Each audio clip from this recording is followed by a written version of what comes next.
अगर आपको थाने से फ़ोन आता है कि आपकी पत्नी ने आपके खिलाफ एफआईआर कर दी है, तो क्या आपको थाने जाना होगा या फिर नहीं जाना होगा, या फिर आपको क्या करना चाहिए इस सिचुएशन में? इस वीडियो में बने रहें। अमूमन क्या होता है कि आपसी नोक-झोंक जो भी पति-पत्नियों के बीच में होती है, और ये नोक-झोंक को देखते हुए पत्नी चली जाती है थाने एफआईआर कराने। यहाँ लड़ाई छोटी-सी हुई नहीं कि वो एफआईआर कराने थाने पहुँच गई। ठीक है, कोई दिक्कत नहीं है। आप गए थाने में, एफआईआर दर्ज करा दी, लेकिन क्या थाने में आप जब भी जाती है कोई पत्नी, क्या तुरंत एफआईआर दर्ज कर लेते हैं? नहीं। थाने में अगर कोई भी पत्नी किसी की भी जाती है, तो उसके सबसे पहले एप्लीकेशन देनी होती है कि क्या आपको दिक्कत है, आप क्यों आए हैं, क्या हुआ है? तो वो पत्नी अपनी सारी आपबीती बताती है कि यहाँ पे मेरा पति मुझे मार रहा है, पीट रहा है, या फिर कोई दूसरा कारण है।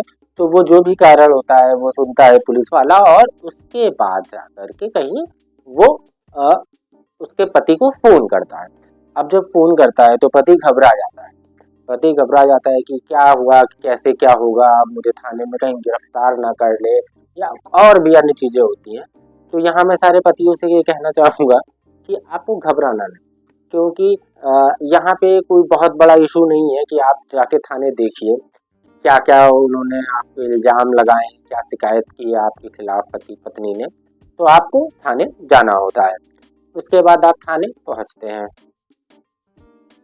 तो आप वहाँ देखते हैं कि पत्नी नाराज़ खड़ी है और आप अपना पक्ष बताते हैं जब पुलिस वालों को, तो पुलिस आपका पक्ष भी सुनती है और आपको गिरफ्तार तो तुरंत नहीं करेगी, क्योंकि सुप्रीम कोर्ट का जो आदेश है, उसमें ये साफ-साफ कहा गया है कि आजकल जितने भी 498 के केस हैं, या फिर जितने भी दहेज से रिलेटेड या फिर पति-पत्नी तलाक से रिलेटेड केसेस हैं, उसमें 80% केसेस जो होते हैं वो उसमें झूठ होता है।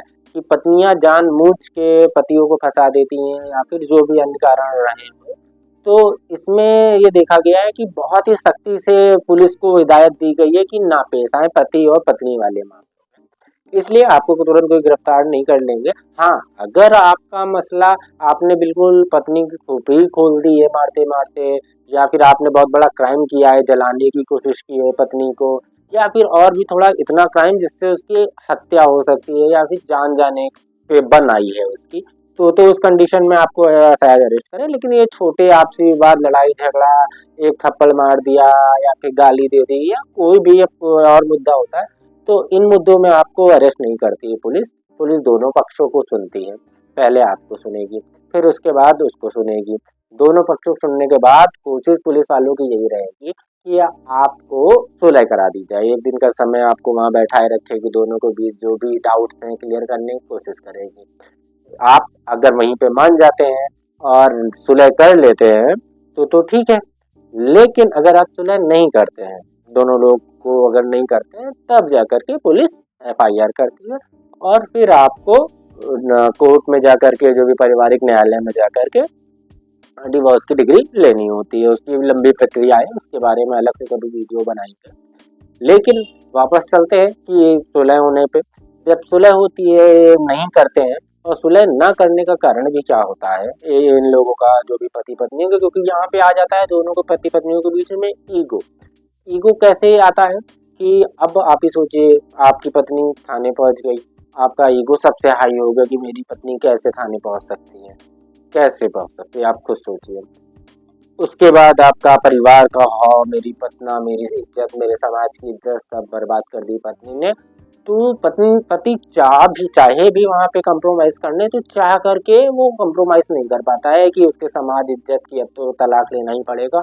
और यही हाल पत्नी की तरफ से भी हो रहा होता है, क्योंकि उनके परिवार वाले भी उनके आग लगा रहे होते हैं कि हाँ ठीक है, तुम्हें डांटा है, मारा है, या तुम्हारे खिलाफ इतना इतना गलत कर रहे हैं, तो अब इसको सजा दिलाएंगे, आपको ये कराएंगे। तो ये सिर्फ वो ईगो का वहाँ मसला आ जाता है। इसलिए अगर थाने पे बुलाती है पुलिस कभी भी आपको, तो इसको पहले तो ईगो पे ना ले, क्योंकि बहुत छोटा सा वहाँ कंप्रोमाइज अगर आप कर लेते हैं तो बहुत अच्छी चीज़ रहती है, क्योंकि तलाक बहुत लंबी प्रक्रिया हो जाती है फिर।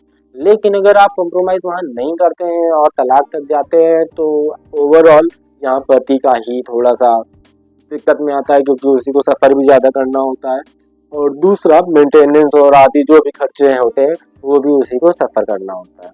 तो फाइनल में अगर थाने से कोई भी कॉल पत्नी से रिलेटेड आती है तो घबराने का नहीं, जाने का, समझने का, कंप्रोमाइज होता है कर लेने का, नहीं होता है देन डिवोर्स ले लेने का। जय हिंद, जय भारत, सत श्री अकाल। आपको हम सब बताएंगे। ठीक है, तो ठीक है, जैसा कि देखा गया है, जैसा कि देखा गया है कि